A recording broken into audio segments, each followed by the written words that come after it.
औलाद तो 7 समंदर पार भी हो तो उसकी तकलीफ माँ को सोते में तड़पा देती है।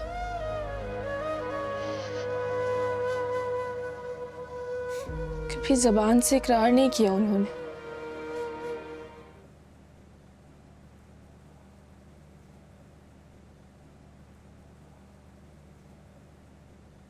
महविश, तुम्हें तो बहुत तेज बुखार है। मैं तुम्हारे लिए दवाई लेके आती हूँ। नहीं बेटा, वो खाली पेट पे नहीं, पहले इसके लिए कुछ खाने को ले आओ। मुझे पता है सुबह से इसने कुछ खाया नहीं होगा। जी, मैं सूप बना के लाती हूँ।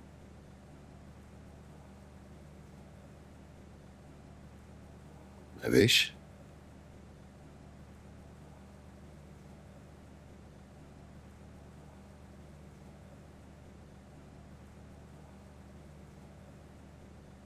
बेटा बेटा, अगर दवाई का असर नहीं होगा ना तो मैं तुम्हें डॉक्टर के पास ले जाऊंगा।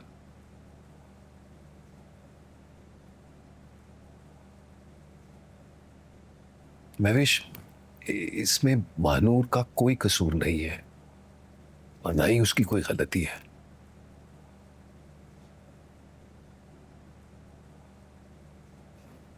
वो तुम्हारी बहन है और इस खून के रिश्ते को तुम नहीं झुटला सकती।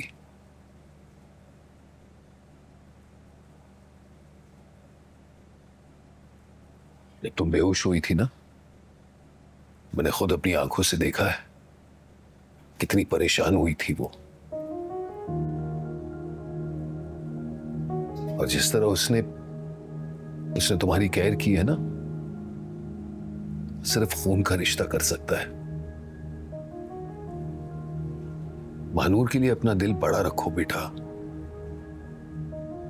तुम्हारे और उसके रिश्ते को एक चांस तो दो।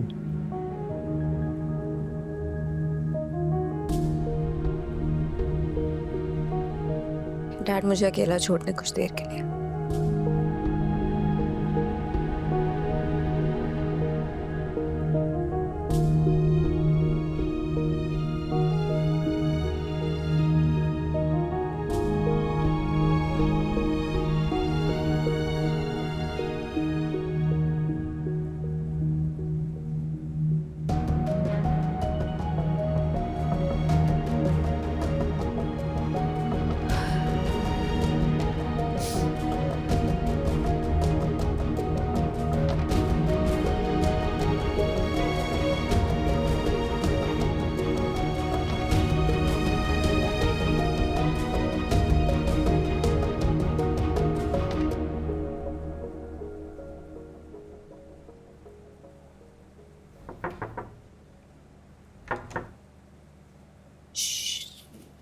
बहुत मुश्किल से सोया है।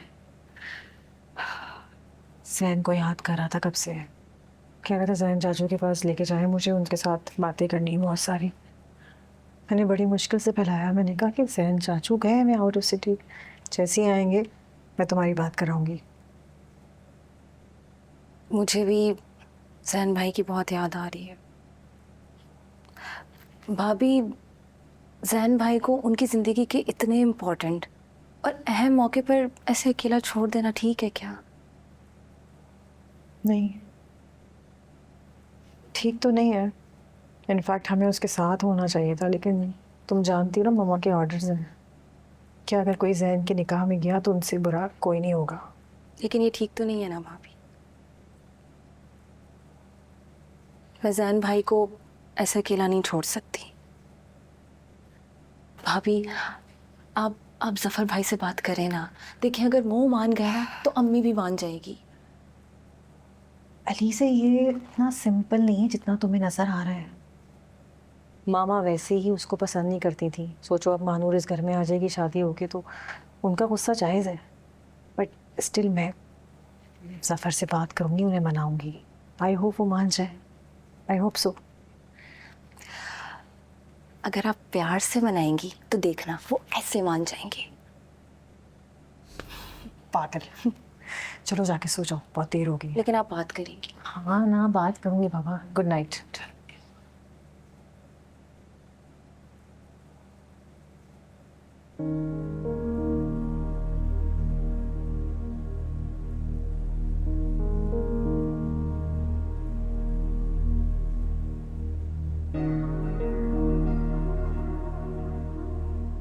महानूर को सिर्फ मेरी बेटी की हैसियत से नहीं देखा जाए, बल्कि आज से हमारे बिजनेस पार्टनर की हैसियत से भी देखा जाए, क्योंकि मैंने इसे बिजनेस में 50% पार्टनरशिप दे दिया है।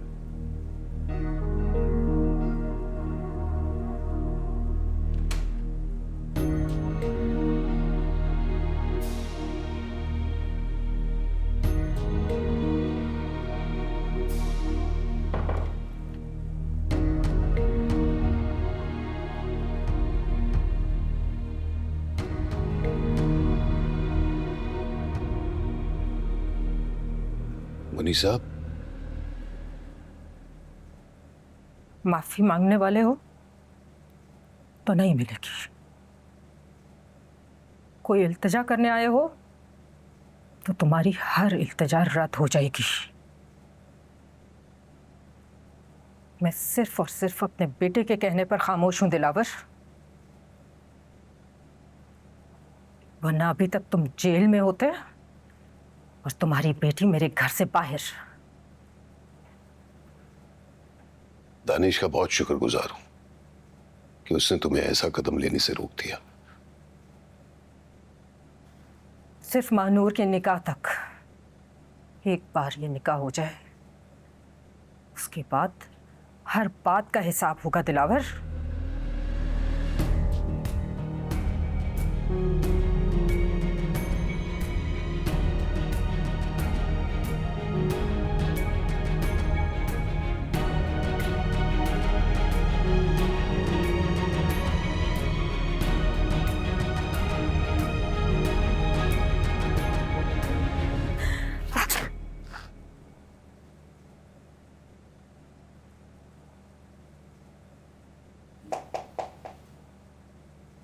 जे सूप। ये लो। थैंक्स।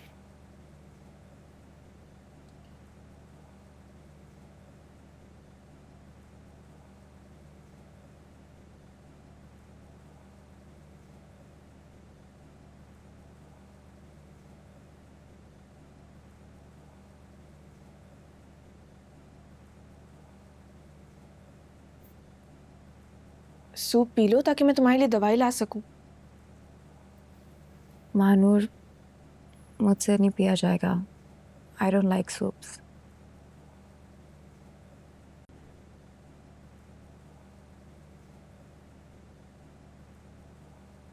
पता है, बचपन में जब अम्मी को ऐसी सब्जी बनाती थी जो मुझे पसंद नहीं होती थी ना, तो मैं भी तुम्हारी तरह नाक चढ़ा लिया करती थी।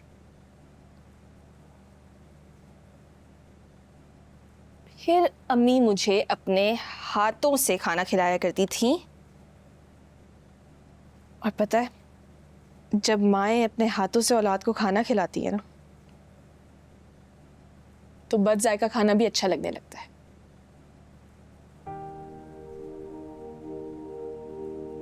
आई एम सो सॉरी, मुझे नहीं पता था। मैंने पहले कभी किसी को सूप नहीं पिलाया। It's okay. अच्छा है।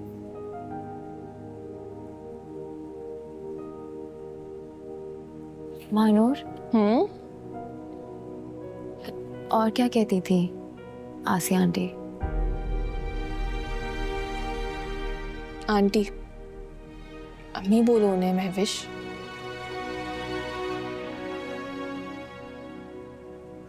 अम्मी बड़ा अजनबी सा लफ्ज़ है।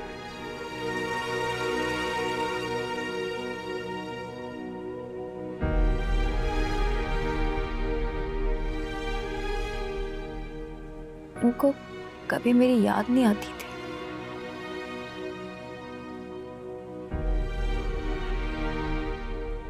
आती थी ना, हर वक्त याद आती थी। बैठे बैठे खो जाती थी कहीं पे। कभी कभी तो मुझ पे बहुत प्यार आया करता था। गले लगाती थी, आंखों में आंसू होते थे और मेरा माथा चूम लिया करती थी।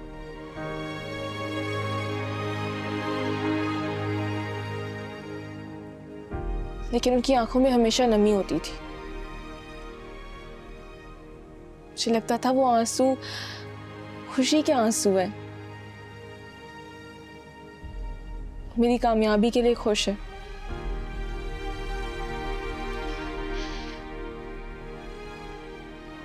पहेली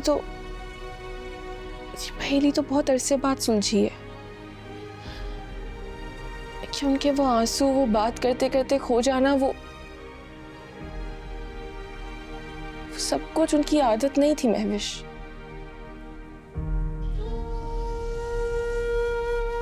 उन्हें तो बस अपने इस दिल के टुकड़े की याद आती थी जो उनसे इतना अरसा दूर रही है। ये सब बस उसकी याद में था।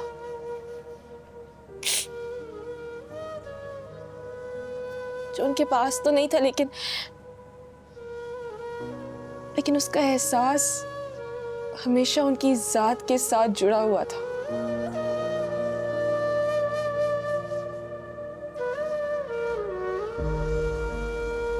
औलाद तो 7 समंदर पार भी हो तो उसकी तकलीफ माँ को सोते में तड़पा देती है।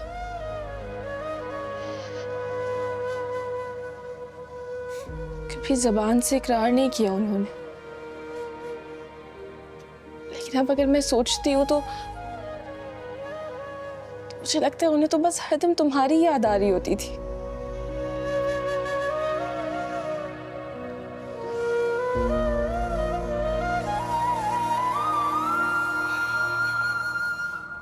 देखो, बातों बातों में सूप ठंडा हो गया, मैं गरम करके लाती।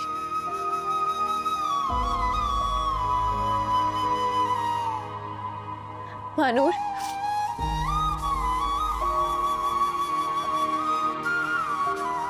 तुम आज रात मेरे साथ रूम में रह सकती हो। तुमसे बातें करना चाह रही हूँ मम्मी की।